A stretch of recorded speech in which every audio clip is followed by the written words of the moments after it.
So hello friend, this is Bipul and welcome back to my channel.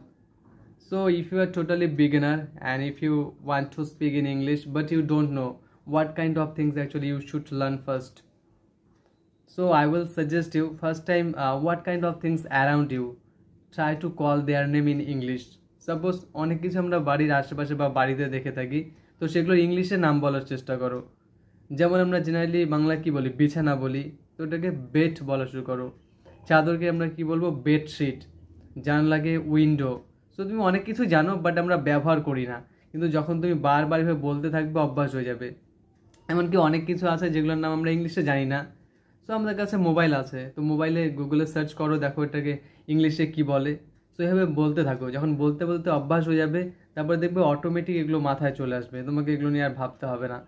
So তোমাকে কী করতে হবে, তোমাকে habit করতে হবে। তো হ্যাবিট বানাতে গেলে তোমাকে কিছুদিন প্র্যাকটিস করতে হবে, অ্যাটলিস্ট 1-2 মাস প্র্যাকটিস করো, দেখো তারপর অটোমেটিকভাবে এগুলো ইংলিশ নামগুলো তোমার মাথায় চলে আসবে।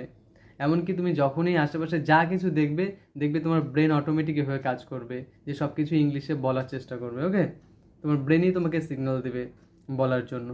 সো এভাবে প্র্যাকটিস করো, শুরুটা এরকম করে করো, দেখবে আস্তে আস্তে ইংলিশটা অনেক সহজ হয়ে যাবে। অ্যান্ড অবভিয়াসলি তুমি যদি ইংলিশে সত্যি কথা বলতে চাও, তোমার কাছে সেই ধৈর্যটা থাকতে হবে এবং তোমাকে প্র্যাকটিস করতে হবে প্রত্যেক দিন। ওকে, যদি তুমি প্র্যাকটিস না করো তাহলে কিন্তু এটা অত সোজা হবে না, তোমাকে প্যাশনেট হতে হবে এটার জন্য। ওকে, অ্যান্ড অবশ্যই ল্যাঙ্গুয়েজটাকে ভালোবাসতে হবে, তাহলে দেখবে বলতে অনেক সুবিধা হবে। এবং তুমি যদি ভালো না বসো, জাস্ট কিছুদিনের জন্য যদি প্র্যাকটিস করো তারপর যদি ছেড়ে দাও তাহলে কিন্তু হবে না, তাহলে পুরো তোমার সময়টাই বৃথা হয়ে যাবে। তো তোমাকে সেরকম মাইন্ডসেট বানাতে হবে ফার্স্ট টাইম, যে না আমাকে ইংলিশটা শিখতেই হবে, ইংলিশ ল্যাঙ্গুয়েজে আমাকে জানতেই হবে, আমি ইংলিশে কথা বলতে চাই। তো এরকম মাইন্ডসেট বানাতে হবে এবং সেরকম ধৈর্য থাকতে হবে। আর এটা সত্যি একটা লেন্দি সময়, ওকে, যে কয়েকদিনে হবে না বা কয়েক মাসে হবে না, তোমাকে অ্যাটলিস্ট ধরে রাখো 7-8 মাস লাগবেই, আর ম্যাক্সিমাম 1 বছর, 1.5 বছর, 2 বছর লাগবে ফ্লুয়েন্ট হতে। সো চেষ্টা করো প্রতিদিন সময় দেওয়ার, প্রত্যেক দিন প্র্যাকটিস করো, তো অবশ্যই তুমি পারবে। Okay, and if you make break then definitely it will be hard. So what you need to do, you need to practise every day. Okay, try to consume more and more English content. Anyway, you need to keep touch with English, then you can see the change. Okay, then obviously you can speak very well, and obviously fluency will come, but it takes time. So you need to go ahead like this way.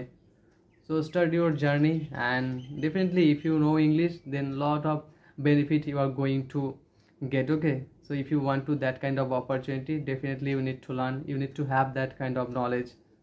So try to learn and try to add some value with your life.